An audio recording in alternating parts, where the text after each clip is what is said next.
Om Swastiastu, pemirsa Bali TV, kembali saya Nyoman Winata, redaktur pelaksana harian Bali Pos menjumpai Anda, dan seperti biasa dalam Bali Pos Talk. Kali ini saya akan mewawancarai Bapak Dr.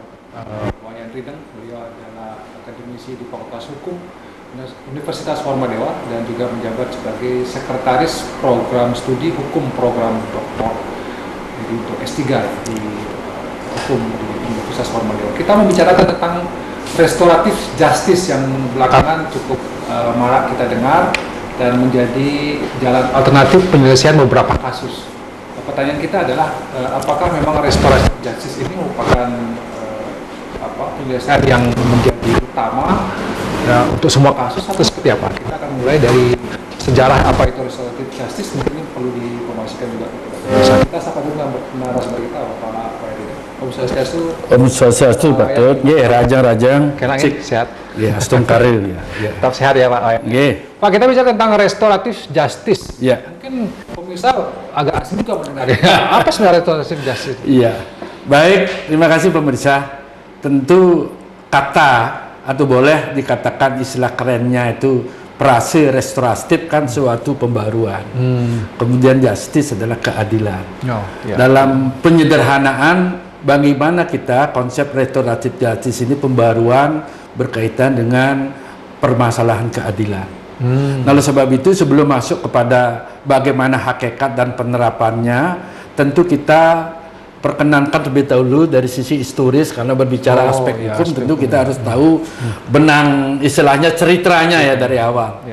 Kalau kita cermati konsep restoratif justice ini dikenal sekitar tahun 1970-an, terutama di Kanada.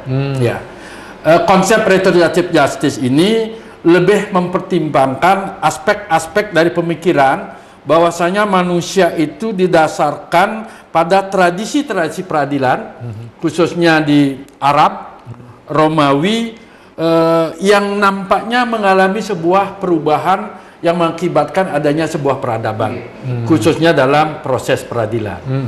Nah, oleh sebab itu, yang pertama kali bahasanya itu menyampaikan restoratif justice ini adalah oleh Albert. Jadi beliau sangat konten dalam rangka mencermati program pelaksanaan penyelesaian peradilan di luar, jadi peradilan tradisional di luar pengadilan terhadap tatanan masyarakat. Nah, kalau kita cermati apa yang disampaikan oleh Albert Eccles pada konsep-konsep pemikirannya itu, pertama adalah pelaksanaan daripada pengadilan itu program di sana yang namanya victim offender mediation. Jadi mediasi berkaitan dengan penyelesaian tindak pidana atau kriminal. Ya, kan itu. Nah, dengan tema yang demikian universal itu, kita mengupayakan penyelesaian yang berupa tindak pidana itu harus dilakukan di luar pengadilan yang bersifat tradisional, yang dilakukan oleh komunitas atau lingkungan masyarakat. Itu prinsip dasar. Yang kedua, dalam rangka penghukumannya sebagai bentuk dia melaksanakan kriminal, tindak pidana itu, pelaku kriminalnya itu secara umum pada dimensi klaster anak.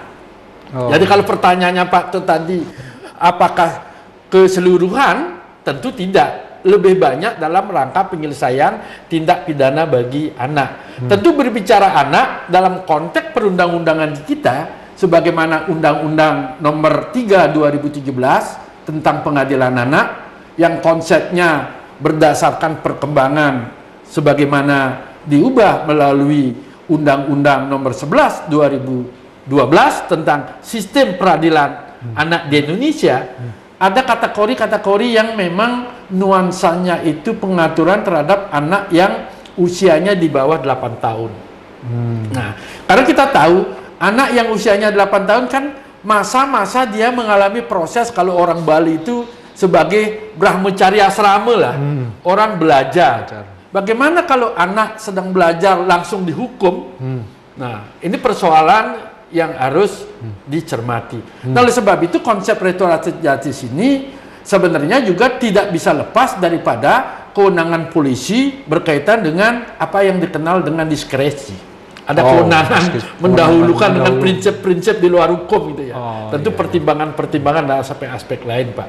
Dan akhirnya senantiasa berkembang dari cerita awal tahun 70 di Kanada dan perkembangannya demikian pesat ke beberapa negara di Eropa, termasuk juga di Amerika sampai merambah ke Indonesia. Dalam konteks keberlakuan hukum ini, apa yang diatur di ranah internasional diratifikasi, dijadikan produk hukum nasional sebagaimana dua produk hukum tadi, Undang-Undang Nomor 3 2017 dan juga Undang-Undang Nomor 11 2012. Itu sekilas barangkali sebagai sebuah pemahaman yang komprehensif tentang restoratif justice, sehingga tidak lagi ada pertanyaan barang apa itu restoratif justice. Kira-kira Pak Tony itu ya. Berarti persoalannya adalah restoratif justice ini menyelesaikan perkara hukum tindak pidana dengan cara alternatif di luar pengadilan. Iya. Berarti dia tidak lewat pengadilan itu. Apanya? Penyelesaian hukumnya kalau restoratif justice. Nah, Apakah cuma jalan perdamaian menemukan kedua belah pihak kemudian urusan selesai atau seperti apa? tidak mesti. Karena dalam konteks orang yang bersalah tentu kan harus ada hukum yang mengaturnya. Yang mengaturnya kan dalam hukum pidana Indonesia itu kan kenal dengan asas legalitas. Tapi diupayakan. Nah, oleh sebab itu dalam rangka penerapan daripada prinsip-prinsip restoratif justice itu pertama adalah terjadinya pemulihan kepada mereka yang menderita kerugian akibat kejahatan.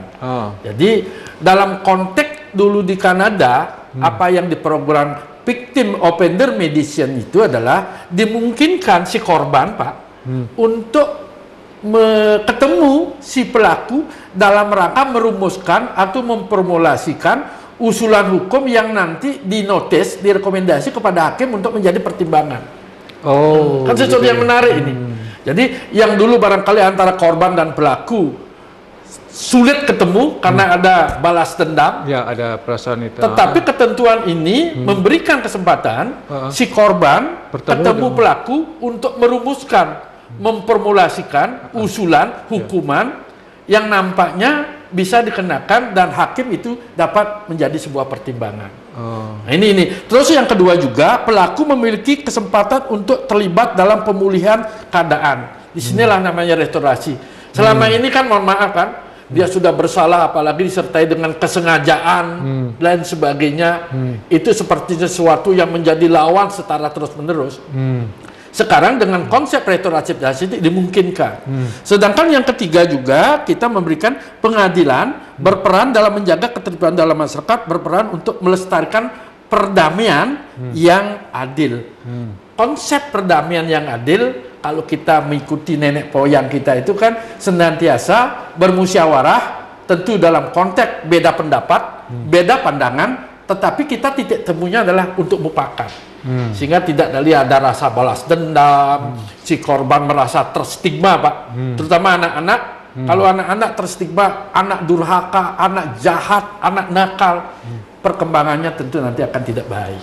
Ya, itu artinya bahwa yang pelaku tindak pidana tidak akan dipenjara kalau dia penyelesaian dengan restoratif justice itu. Ini menjadi pertimbangan saja, tetap bisa dipenjara. Ya, dalam konteks hukum ini kan bahasanya dapat. Artinya kalau korban sudah dipertemukan dengan pelaku, korbannya menginginkan penjara tapi dengan waktu berapa gitu, mungkin di sana negosiasinya gitu. Nah, ya, sekarang kan begini, aparat penegak hukum mulai dari polisi, jaksa, hakim dapat menggunakan konsep teori restoratif justice. Kan begitu. Paling tidak kan akan memberikan keringanan. Tentu kebebasan dalam konteks hukum tetap bersalah karena murni dalam pemberlakuan hukum itu kan ada yang bersifat absolut, yang bersifat kemudian alternatif, yang bersifat mungkin berkaitan dengan tujuan pimpinan. Kalau absolut itu sifatnya pembalasan, Pak. Sekarang sudah tidak relevan lagi. Jadi sekarang mulai bergeser teori restoratif justice ini. Kalau absolut itu orang yang bersalah dibalas dengan hukuman. Nah, sekarang kan sudah tidak relevan lagi. Dalam konteks pemberlakuan hukum secara dunia, universal, harus juga mempertimbangkan aspek hak asasi manusia. Hak asasi manusia itu kan berkaitan dengan status yang bersangkutan masih dalam fase anak-anak. Itu artinya apa? Kalau kita timang-timang bahasanya, tentu kemanfaatan terhadap konsep restoratif sangat banyak dan strategis. Bila mana dibandingkan dengan kelemahan. Kalau kelemahannya lebih kepada oleh aparat penegak hukum berkaitan dengan tidak ada rumusan secara jelas konsep terhadap pengenaan bagi anak itu di undang-undang, Pak. Kalau umur 7 tahun bagaimana? Kalau umur 8 tahun bagaimana? Sehingga dikhawatirkan polisi atau tidak memiliki jaka pengetahuan tentang konsep ini, saya khawatir itu akan mengaburkan terhadap keberlakuannya. Oleh sebab itu, baik dari polisi, jaksa, hakim, diharapkan juga memahami terhadap prinsip-prinsip dasar berkaitan dengan konsep restoratif justice itu. Itu sebenarnya ya. Jadi menurut Pak Wayan ini ke depan perlu dikembangkan atau lebih digunakan sebagai penyelesaian masalah ya? Betul. Tindak pidana. Tapi pada kasus-kasus khusus ya Pak Wayan? Iya, kasus khusus. Jadi kan anak kita, kalau ada kasus-kasus yang ringan misalnya pencurian atau apa, kasus misalnya seorang anak mencuri barang keluarganya bisa diselesaikan dengan cara itu ya? Kalau anak, ya. Kalau anak, kan anak, ya. undang-undang di kita itu kan memungkinkan sudah ada payung hukumnya. Tetapi dalam konteks-konteks tertentu jangan sampai kita sinis juga. Bagaimana itu Pak Wayan tentang nenek-nenek yang mencuri kakao gitu? Tentu mengenyampingkan ini, mengenyampingkan teori ini. Tapi kalau prinsip dasarnya dimungkinkan, mohon maaf, nenek itu sudah tua, sudah renta, real, dia tidak ada yang menjamin kehidupannya. Kenapa sih harus kita juga bersikukuh gitu ya? Tentu polisi mempertimbangkan aspek-aspek itu. Karena polisi kan berstatus sebagai aparat penegak hukum. Apa yang tersirat di dalam hukum dan penuhi unsur, semua yang namanya proses ini harus dilalui, dan ketika normanya mengatakan bersalah, wajib bersalah. Nah ini kadang-kadang kan dikatakan tidak adil Pak Tun. Ini dilematis. Ini persoalan gitu loh. Baik, kita ada di ujung akhir di Bali Post Talk kali ini. Mungkin Pak Wayan mungkin lebih ingin menekankan kepada restoratif justice ini, kepada aparat hukum, apa yang mesti dilakukan gitu ya, kepada masyarakat juga. Silakan. Tentu kami berharap dari dunia akademik senantiasa, karena tantangan hukum ke depan tentu berharap perkembangan hukum modern menjadi bagian dalam kehidupan kita. Oleh sebab itu, dalam konteks orang itu di penjara tidak melulu akan menyelesaikan masalah. Bahkan dengan di penjara itu tentu akan memunculkan model-model kriminal atau teori kriminal baru. Nah, dengan demikian pendekatan konsep restoratif justice tentu bagi anak-anak bagaimanapun juga harus menyadari, harus juga mengetahui dalam tatanan kehidupannya selalu belajar. Kemudian kepada masyarakat tentu menjadi bagian ikut serta berperan aktif untuk memberikan edukasi dan literasi yang ada di lingkungannya, sehingga betul-betul kalau kita berharap tidak banyak lagi orang yang di penjara, karena konsep dulu penjara sudah berubah menjadi lembaga pemasyarakatan, sehingga nanti diharapkan begitu kembali ke masyarakat bisa diterima, tidak menjadikan membawa model teori kriminal yang baru. Ini kekhawatiran kita berharap apalagi Bali sebagai daerah destinasi wisata, kedamaian, kenyamanan, keamanan menjadi harga yang kita harus pertaruhkan. Siapa lagi yang harus mengemban misi yang baik ini untuk cucu kita kelak demi Bali dan juga bagi kehidupan bermasyarakat dan berbangsa. Baik, terima kasih Pak Wayan Rideng atas penjelasannya tentang restoratif justice. Mudah-mudahan ini memberikan pencerahan lah kepada kita ya. Dan saya sepakat memang pemenjaraan itu tidak menjadi hal suatu yang keharusan.